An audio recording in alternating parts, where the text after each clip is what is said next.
gosh. Wow. That one I felt like I got into the back pockets of my back there. That was so crazy.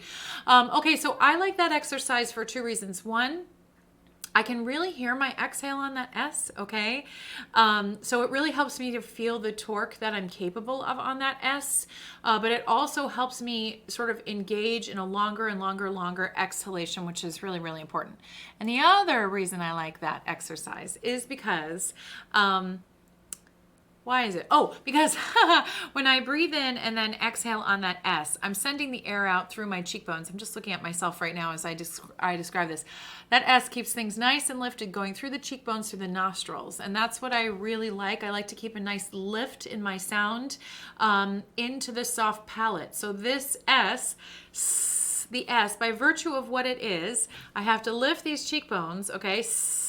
But I also have to pull my stomach muscles in to even create it. So it's sort of the ultimate aspirate consonant because you can't make it unless it's unless you're pulling your stomach muscles in, okay, which is the heart and soul of breath support. Okay, let's do that one more time. So I'm going to breathe in and I'm going to send the air out on an S for as long as I can. Here I go. As long as I can. As quickly as I can. You do this with me, but at your own way and pace. You inhale for as long as you can. You exhale for as long as you can. It might be longer than me. Go for it.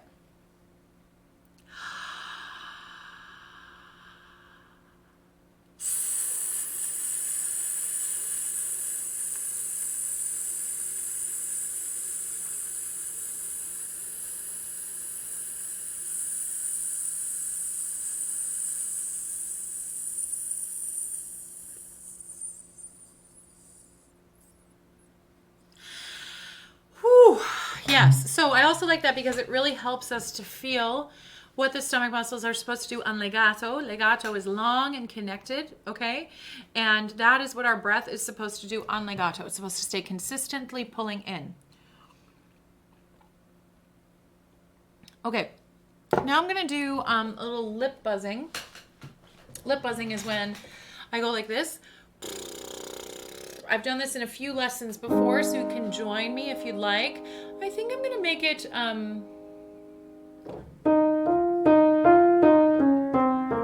we'll go slow, but that's sol, la, sol, fa, mi, re, do.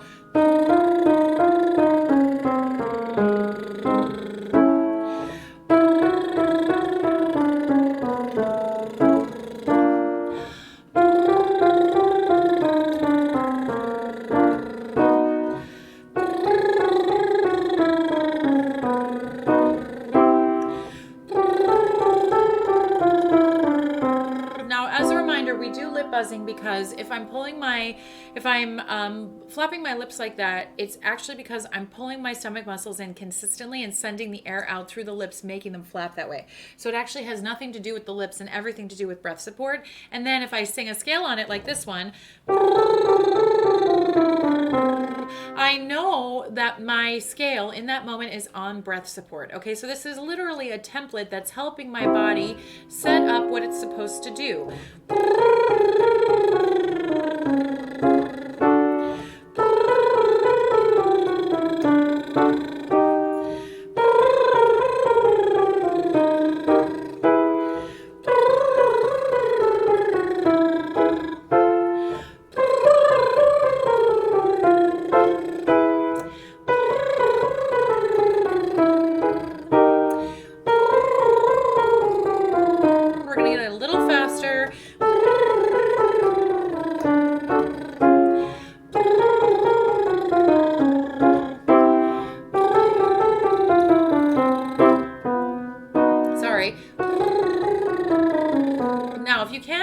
Like that with me. First things first, give it a try. See if you can put your index fingers, okay, in the corners of your mouth like this. Now I'm not pressing, I'm not pushing super hard, but I have found that with some of my students, it helps them send the air out a little bit. It helps direct their air a little bit more.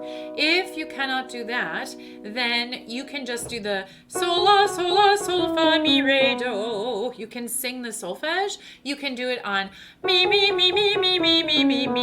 or he, whatever you want. Just attempt the pattern. That's great. Do it the way that you can. And if you lip buzz it, you get it going and you drop off. That's just just because you've dropped your breath support muscles. Okay, so in other words, if it goes like this, like that, and you stop singing or the lips stop flapping, it's because you've stopped pulling them in. So you can re-engage them.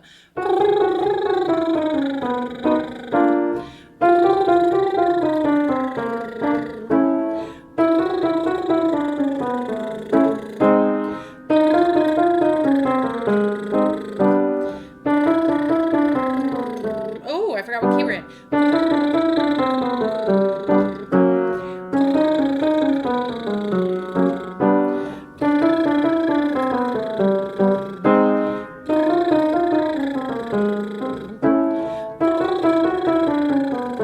Now let's add something to this. How about we go? So we've done that before. That's a 4-note arpeggio. Do, mi, sol, do, sol, mi, do. A 1 chord. We're singing. Okay, on that. So what we want to do now is we want to just add that to the end. So instead of ending on the do, we're going to keep going onto the arpeggio. And you're just going to do as much or as little of this as you feel like you can.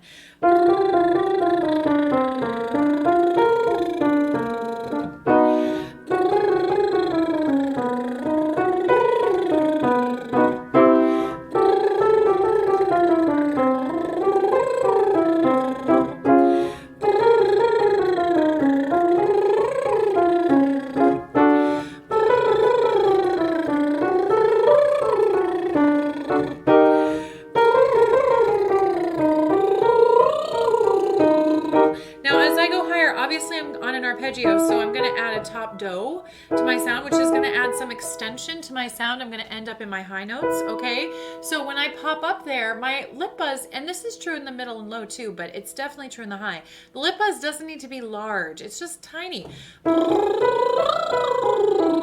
It's just about stretching up and coming back down. So all right.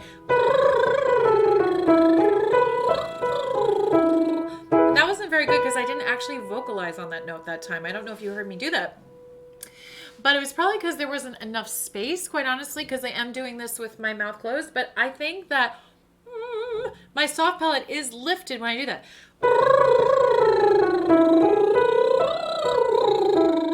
So I just have to relax a little bit more, feel a little more of relaxation here, but also pull those stomach muscles in a little bit harder to reach that top note. Oops, sorry.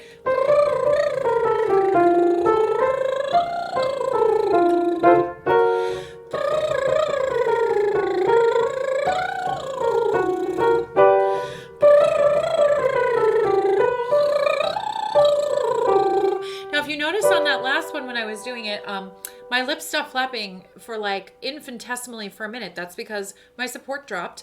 But now what I'm used to doing when my support drops is I'm used to getting it going again. So it dropped for like a millisecond and then I pulled the stomach muscles back in and got it going again.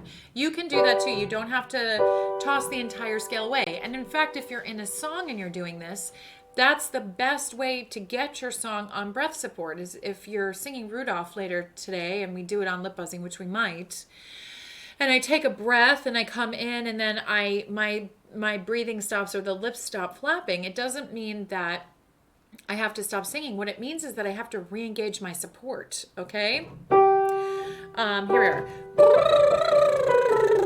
Sorry.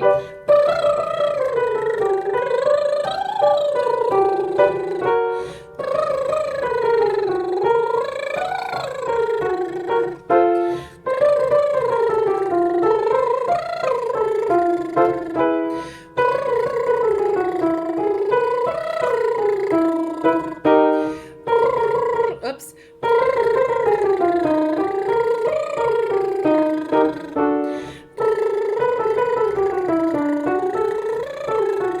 Sometimes I forget what key I'm in when I'm doing this. This is true with my students too. Now, if you notice, as I'm descending, I'm going back down the scale. Those high notes are just kind of coming in now. They were sort of not on the breath, not warmed up as much as I'd like them to be. But then as I'm descending, they're much more accessible. That's because the air has been in there. The air's doing its job, okay? Where were we? This key, sorry.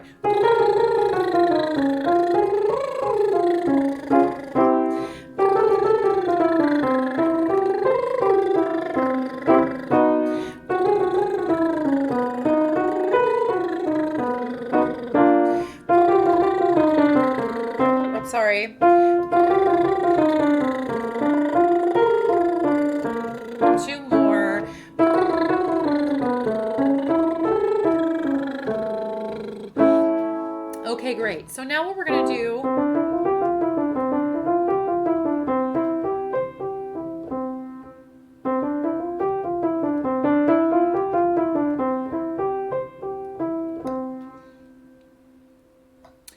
let's switch for a minute though, go to a little staccato, okay? So what we're going to do is we're going to alternate between C and he, okay? C, he, C, he, C, he. And the way that I'm doing that is I'm pulling those stomach muscles in. C, he, C, he, C, he, right? C, he, C, he. Oh yeah. What are we gonna do? C, he, C, he. Okay? So I'm doing an arpeggio, staccato, and I'm just adding the top octave onto it. C, he, C, he, C, he, C. C, he, C, he, C, he, C. C, he, C, he, C, he, C. And while you're doing this with me, see if instead of thinking about jumping high or jumping low, you can just think about singing forward on short notes. C, he, C, he, C, he, C. C, he, C, he, C, he, C. C, he, C, he, C, he, C. C, he, C, he, C, he, C. C, he, C, he, C, he, C. So I don't know if you noticed, but I'm going up to higher notes. These are not true high notes yet, but they're definitely extending into my high range. But I'm not opening my mouth so much. C, he, C, he, C, he, C. C, he, C, he, C, he, C. C, he, C, he, C, he, C. C, he, C, he, C, he, C. Just try to think about singing it as a straight line, not up or down, okay? Even when you go to the high note, which is the high do at the end, don't reach so high for it. It's not up here, okay? It's right in front of you. C, he, C, he, C, he, C. C, he, C, he, C, he, C. C, he, C, he, C, he. Oops, sorry, wrong octave. C, he, C, he, C, he, C. C, he, C, he. Oops. C, he, C, he, C, he, C. C, he, C, he, C, he. Oh my gosh, I'm being horrible at this. C, he, C, he, C, he, C. C, he, C, he, C, he, C. C, he, C, he, C, he, C. As I descend, okay, I'm going to get into my lower range now here. I'm going to, the key to doing this exercise, I think, for me when I'm practicing something like this is that I'm trying not to sing so much. I know that sounds weird, but what I'm trying to do is just purely vocalize on air, because that's what singing is. It's vocalizing on breath support, okay? So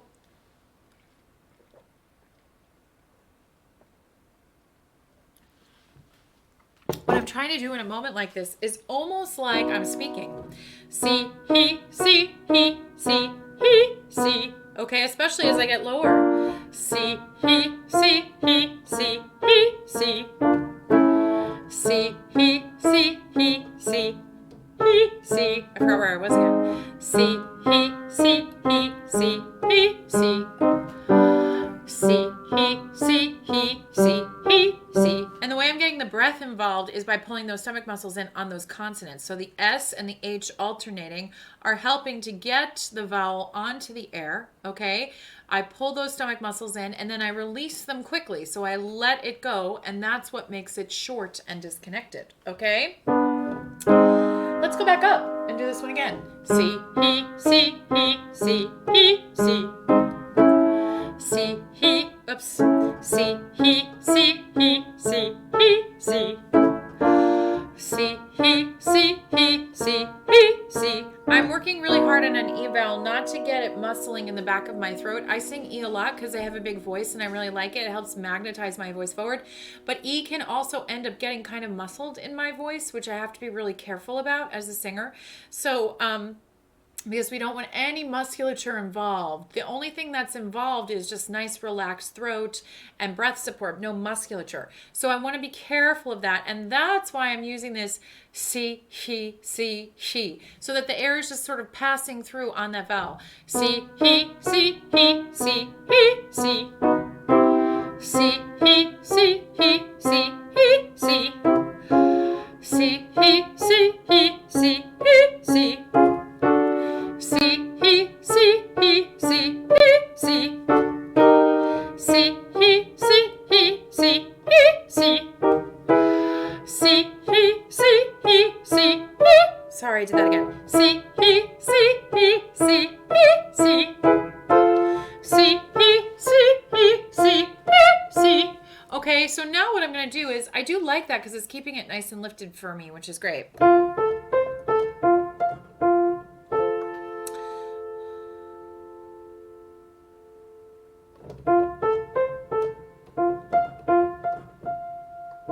So what I'm going to try now is this. I'm going to do a double tap octave at the end of that.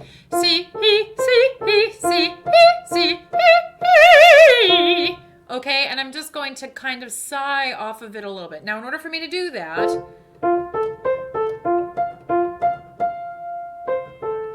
let's do that instead. Si, he, si, he. Okay, so I'm just going to come legato down. Okay, so it's just a nice relaxed coming down from that rather strenuous staccato section. Si, he, si, he, si, he, si, he. Si, he, sorry. Si, he, si, he, si, he, si, he. Si, he, si, he, si, he, si, he. Si, he, si, he, si, he, si, he. Si, he, si, he, si, he, si, he. And as I come down, I'm really getting forward. I'm really lifting those cheekbones to descend into the low voice, okay? Si, he, si, he, si, he, si, he. Si, he, si, he, si, he, si, he. So I find it really helpful when I'm singing and when I'm working with singers to mix up staccato and legato, partly so that the muscle that is the singing voice, not unlike other muscles in the body, get exposed to different types of exercises to keep it flexible and also building in strength, of course. But it's really about flexibility. But I think that the larger issue too is that as singers, we can get really we can start singing stuff by rote really easily, where we're not paying attention to what we're doing in our body. And there's no other musician that can totally do that. I mean, everyone's got a guitarist and flutist and pianist and violinist. They have to look at music and they have to really be engaged. And in order to like make that instrument happen, they have to really be physically engaged in where they're putting their hands, where they're bowing, all this stuff. Even flutists, you know, like they have to so pay attention to their breath. That's the only way that that instrument will work. But singers don't. I mean, we can kind of just go out to lunch whenever we want. So I like to do exercises that force me to think, that force me to get into my body and be thinking about my breath support. So if you're finding those exercises challenging, it's because they are. But it doesn't mean that they can't be done. It does not mean that they cannot be done. Okay? So yeah, let's get into our Christmas carol. So now that we're nice and warmed up, okay, so I'm going to do a quick display capture here. Give me 1 second. We're going to do Rudolph. So I just have to find this in my music library. Studio.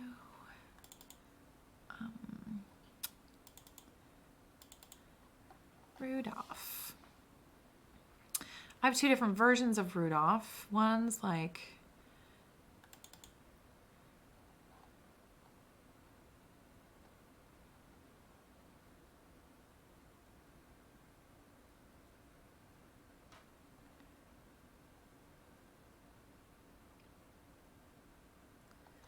Yeah, I think we'll use this version. It's a little bit lower than the other version I have. Give me 1 second.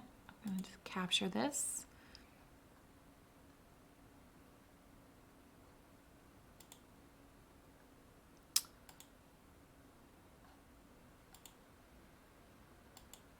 Okay, now we're to infinity. And now we're looking. I just want to make sure you can see it. Yep, you can. So now we're looking. Oh, and let me make sure my capture cursor done. Okay. I just want to make sure you can see my cursor too. Can you see it moving? You can. That's great. Okay, hey. So here is my display. Okay, and we're taking a look at Rudolph the Red-Nosed Reindeer, that all-time favorite one. Okay. So this first section here, so first of all, let's just go through our sheet music a little bit to roadmap it for you, okay? So this top line is the vocal line, okay, of the system. Each of these is called a system in sheet music, okay? And if you already know this and you're following along with me, that's great. If not, I'm happy to help you out. So this top line will be the vocal line, okay? And it's sort of obvious because that's where the lyrics are. But then these bottom two lines here, these are the piano parts, okay? And this is the top line is usually the right hand of the piano, and the bottom line is the left hand of the piano. It's often, most of the time, it's actually played in this clef right here called the F clef. Right now, though, we're playing a series of chords that are way, way, way above the staff. So the right and left hand are actually in the treble clef octaves. And that's why you're having two treble clefs here. This is the treble clef, okay? This is in 4/4 time. 4/4 means that there's 4 beats in a measure and the quarter note gets the beat. So that top number tells me how many beats are in a measure. That bottom number tells me that the quarter note gets the beat, okay? And a quarter note, very simply, is a note that looks like this. It's a note that's filled in, it's black with the stem up or stem down. It can go in either direction. We have a lot of different notes here on this page. I'll just go through them really quickly. In the right and left hand of the piano, you have a series of half notes. Okay, half notes are these notes that are not filled in. Okay, they're 2 beats each. 2 beats, they equal 2 quarter notes. Okay, and they can also have stems up or stems down. Doesn't really matter which direction the stems are going for all notes. It's really sort of dealer's choice in terms of publishing and what it is you're looking at. In this case, what will happen is if the note goes above this third line of the system, the stem will go down for the vocal line. But it's a publishing thing, and it's because there's only a soloist involved. That's not a hard and fast rule. If there were other parts on this vocal line, if you were singing in duet with a mezzo, the mezzo notes would probably be delineated as stems down, and the soprano notes would be delineated as stem up. So there's lots of different reasons why publishers do what they do, and it's really indicative of the piece, okay? So right here, these 2 notes right here are called eighth notes, okay? Eighth notes are worth 1/2 beat, okay? So you have quarter notes, which are 1 beat, and half notes, which are 2 beats, and then you have eighth notes, which are half a quarter note. So there's 2 eighth notes in 1 quarter note. These are actually rests here. This is beats 1 and 2, beat 3, and this is beat 4 and. Okay, so you come in, you have 1 measure for nothing where you come in, it's just the piano playing underneath you, 4 beats. Then you rest another 1, 2, 3 beats, and you come in on you know, okay? Then this is really interesting here. I'm just gonna point this out really quickly. These here are a series of what's called triplet eighth notes, and we don't see these all the time. They're called triplets because they have those little 3s in them, and what's happening is the composer is adding an extra note into the sense of that beat. So instead of it being dasher, it becomes dasher and. Okay, so this is still all beat 1 here, okay? But it goes, you know, Dasher and Dancer and Prancer and Vixen. Okay, and then same thing here. Oops, what am I doing? I started that way too high. Sorry about that. You know, Dasher and Dancer and Prancer and Vixen. Sorry, you can take the girl out of the soprano, but, and then same thing here.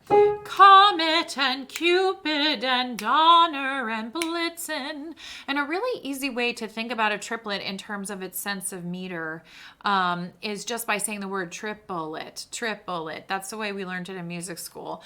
4 and triplet, triplet, triplet, triplet, triplet, triplet, triplet, triplet. But now you're back to some regular meter right here.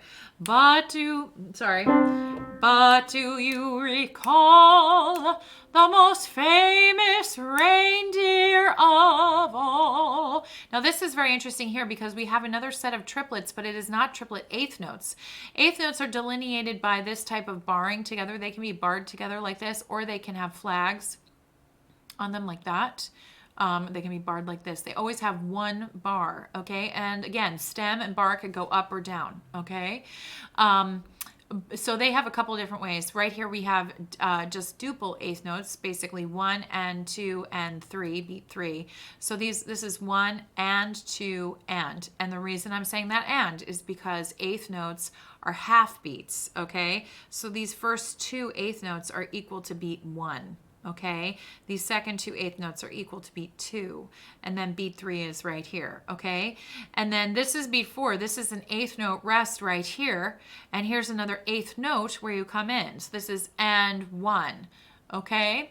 And then, like I said, we have triplet quarter notes here. Now, what that means is we're adding an extra quarter note into 2 beats, right? Because I said earlier that a quarter note equals 1 beat. I have 2 quarter notes here, so that's 2 beats, but then I'm adding a third. So the feeling of that there is the most, where Kieran? So it's the most famous reindeer of all. The most famous reindeer of all. So you hear me counting there with my hands. What I'm doing is I'm counting the beat of 4/4. I'm going to just speak it in rhythm right now, starting from here. Measure 1. 1, 2, 3, 4. 1, 2, 3. You know Dasher and Dancer and Prancer. I'm doing this wrong, sorry. You know Dasher and Dancer and Prancer and Vixen, Comet and Cupid and Donner and Blitzen. But do you recall the most famous reindeer of all? And actually, that's slower than that. The most famous reindeer of all.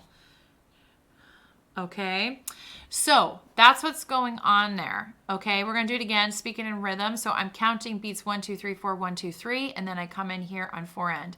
And by the way, just a reminder, in 4/4 time, that top number tells me how many beats are in a measure. That means I can never count above beat 4. So it's not 1, 2, 3, 4, 5, 6, 7, 8. It's always 1, 2, 3, 4. 1, 2, 3, 4, end. Okay? 1, 2, 3, 4. 1, 2, 3. You know Dasher and Dancer and Prancer and Vixen, Comet and Cupid and Donner and Blitzen. But do you recall the most famous reindeer of all? Okay? And then it gets a little more moderate in time, and you probably will recognize this here. Oops, key, we're in. Yikes, this is going to be awful.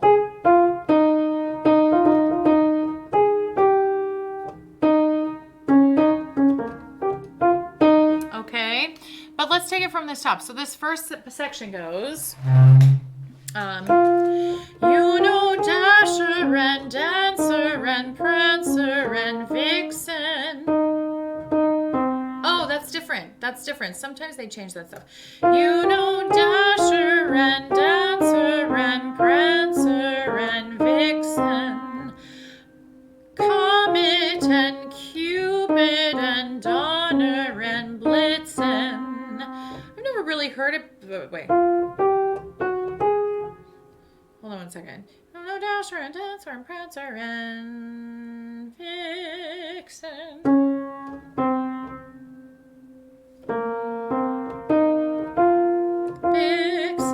Vixen. Yeah, that's weird. I've never heard it like that, but let's try it. That's probably why I don't do this one very much. 1, 2, 3. You know Dasher and Dancer and Prancer and Vixen,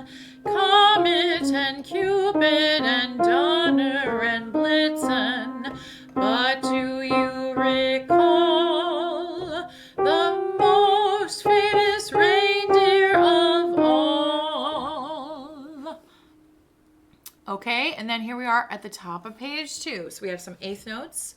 Rudolph the red-nosed reindeer had a very shiny nose, and if you ever saw it, you would even say it glows.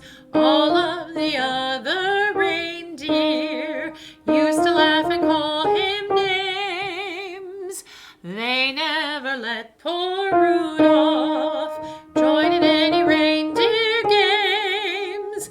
Then one foggy Christmas Eve, Santa came to say, Rudolph, with your nose so bright, won't you guide my sleigh tonight?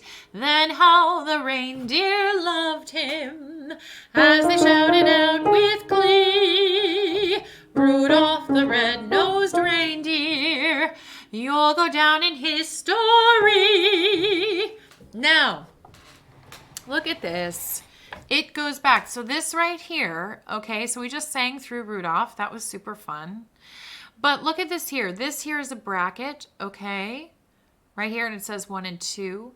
And then at the end here, you see there's these little 2 dots and then a thin line and a thicker line, okay? This is called a repeat bar. Okay, when you see this, you know that you're going back somewhere. And the other strong indicator that that's happening is this bracket here. Because this bracket is telling me that this is for ending number 1 and ending number 2, verse 1 and verse 2. So they want you to sing through this 3 times, it looks like, because then there's a third ending bar here. I don't know if we're going to do that, but I think twice through is always fun. So what this means, though, is that I end here, and then I need to find the beginning repeat bar to go back to, which I can tell you from experience is right here. Okay, now what's happening is that there is an instrumental solo for verse 2. So the pianist gets to play, okay, all the way through verse 2 to here again, okay, and then we repeat back up here to this bar right here, okay, and that is now verse 3 where we sing again. Now, if I was going to do this in recital, we might have an instrumental solo because I have a great pianist and she's awesome. But I probably wouldn't do it 3 times. I'd probably just do some sort of little repeat to Rudolph, okay?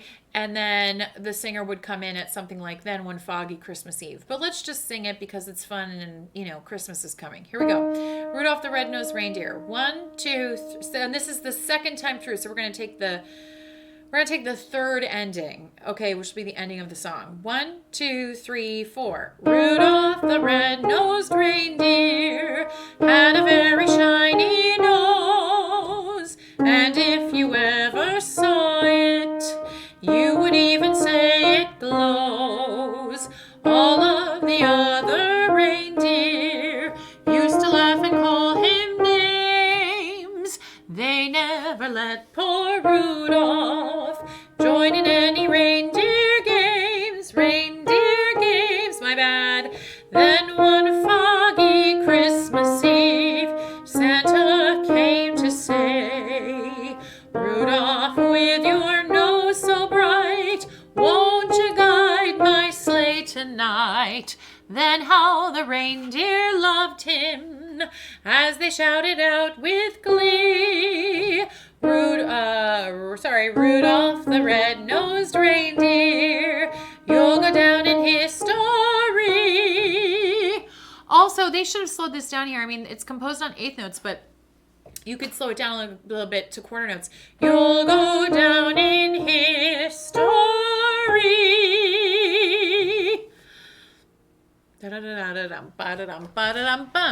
Good job. Okay, let's do the whole thing from the top again to there, and then we're done. And you've had a nice voice lesson. This, by the way, is by Johnny Marks, music and lyrics. Johnny Marks is like the king of Christmas songs. He has composed a lot of Christmas music.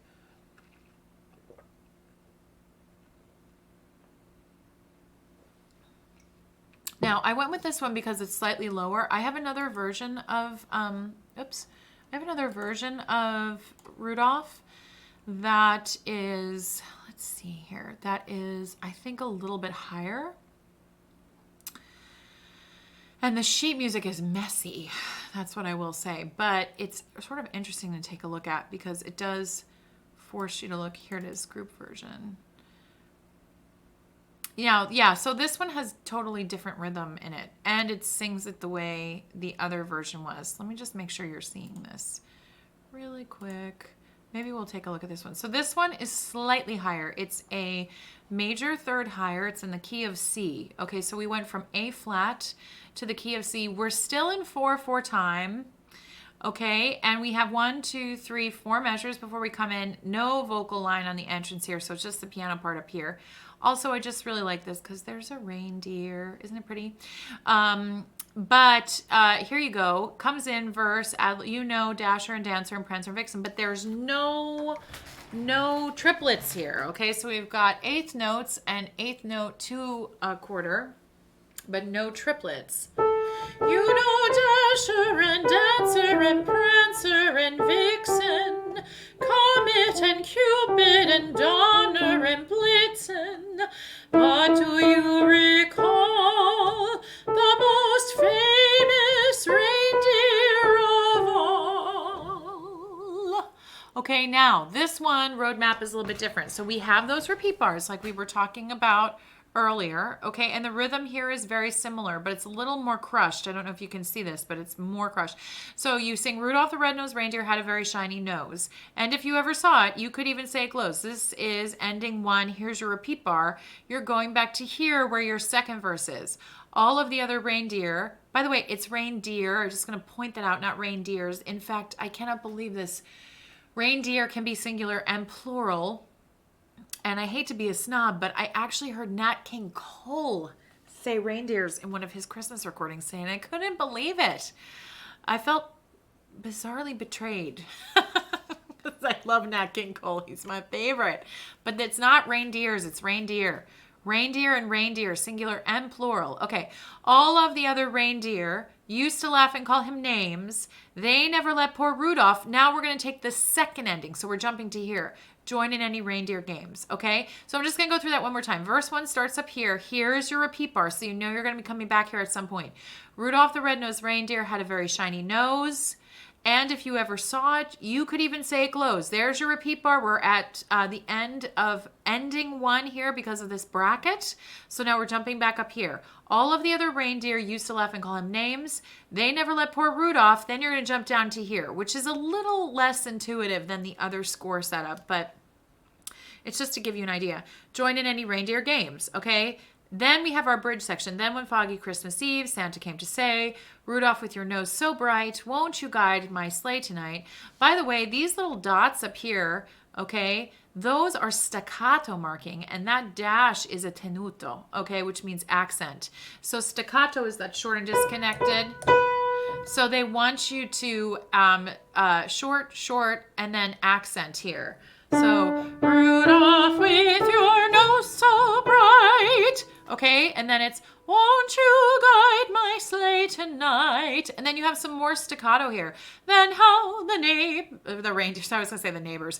Then how the reindeer loved him as they shouted out with glee. So you have some staccato markings on it too, which is super, super fun. Okay.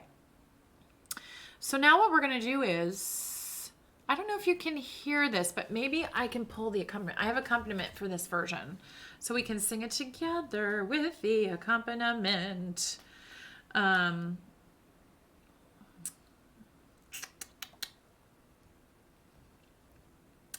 I'm just on my iPad. You can't see this, but I'm on my iPad trying to pull this up so we can sing together.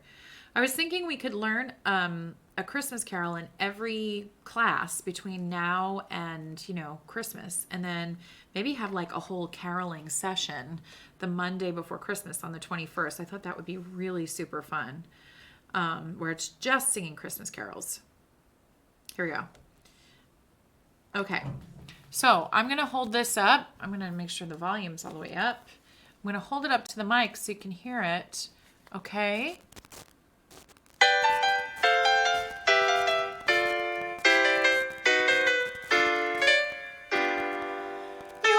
Dasher and Dancer and Prancer and Vixen, Comet and Cupid and Donner and Blitzen. But do you recall the most famous reindeer of all?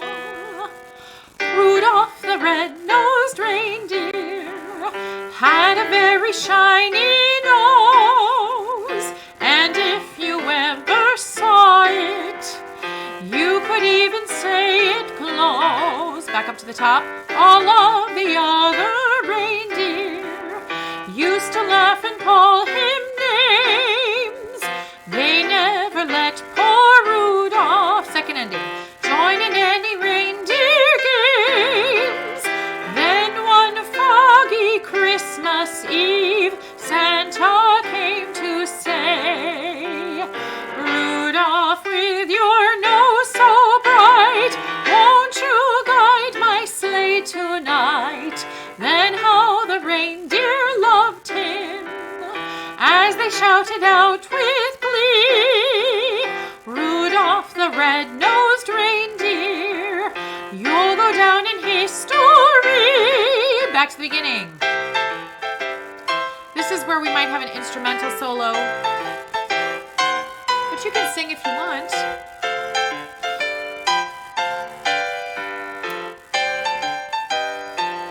Back to verse 2 up here.